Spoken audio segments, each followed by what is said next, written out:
He was so proud of being Indian. I think for him, it was a way to be something other than just a Finch.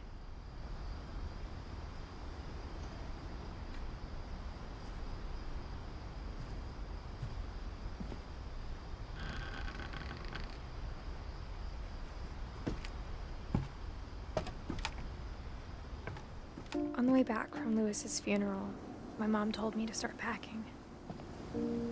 She waited until the day before we left to tell Edie.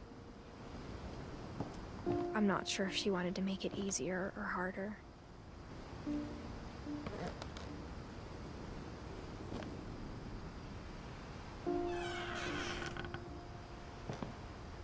I wish we'd stayed.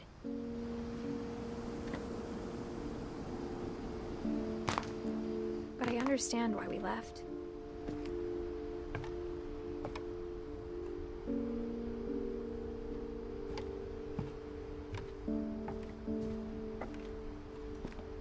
My mom ended up leaving everything behind.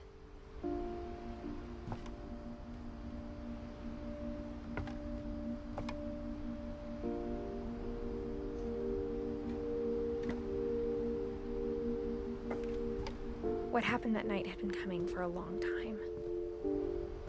Maybe it should have come sooner.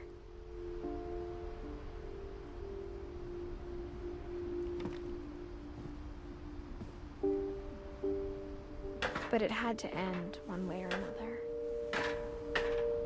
All that's left now is to tell you about that last night.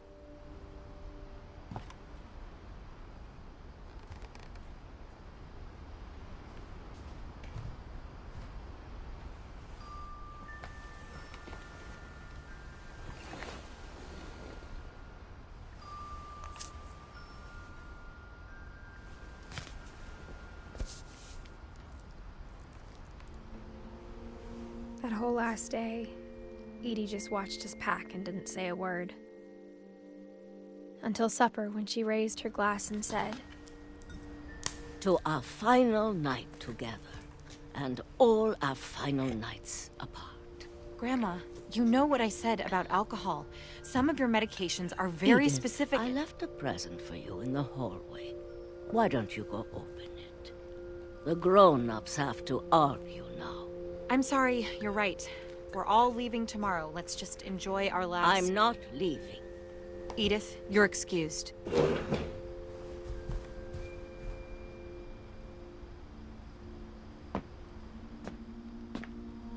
the power had been shut off that morning, but Edie always had plenty of candles.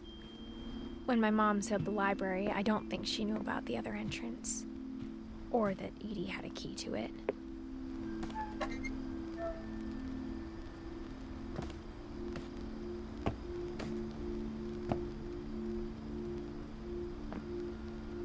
That thing you're afraid of isn't going to end when you leave the house.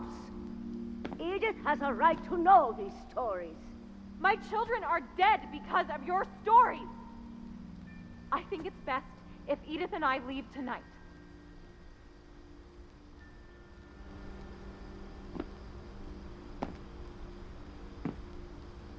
We'll have the nursing home send a van for you in the morning, okay?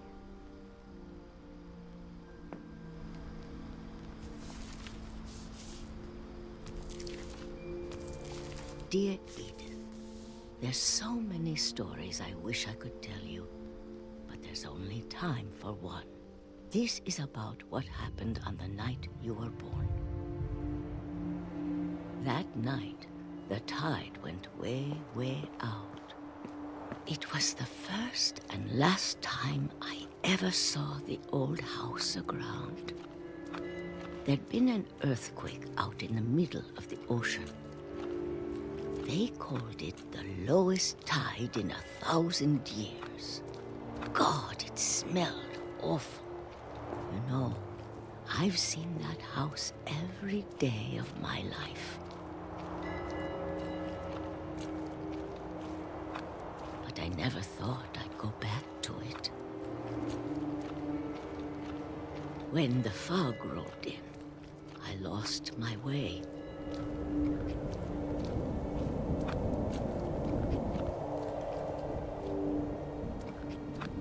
I got turned around.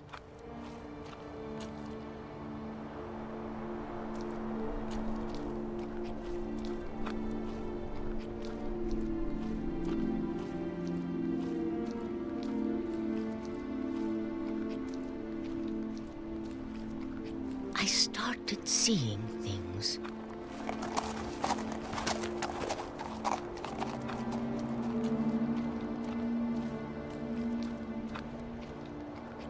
Things I'd forgotten had ever existed.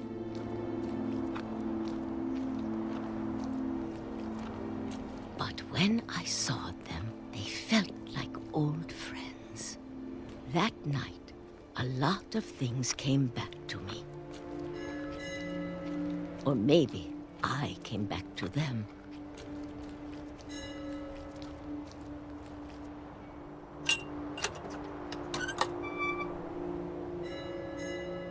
Things I can't explain, but that I need you to try and... Edith, what are you doing in here? It's mine. Edith! Mom, you're gonna rip it! Let go! I kicked and screamed, but Mom dragged me to the car. I never saw Great-Grandma Edie again. The next morning, the van came to pick her up, but she was already gone. After that, we moved around a lot.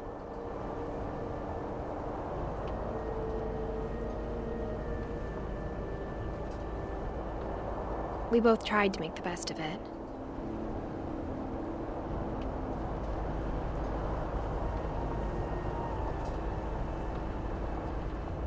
A few years went by.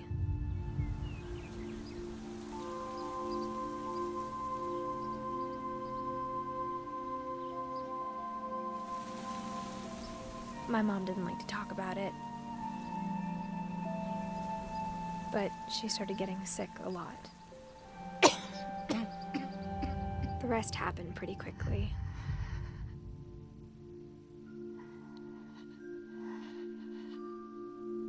She got better for a while, and then she didn't.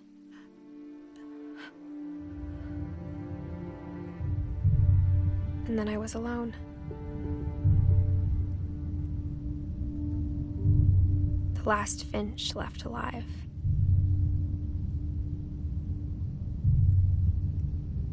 Until I found out about you. I'm still not sure what to tell you about all this. If we lived forever, maybe we'd have time to understand things. But as it is, I think the best we can do is try to open our eyes. And appreciate how strange and brief all of this is. This journal was supposed to be for you. But now I hope you'll never see it. I just want to meet you. And tell you all these stories myself. But I guess if you're reading this now, things didn't work out that way.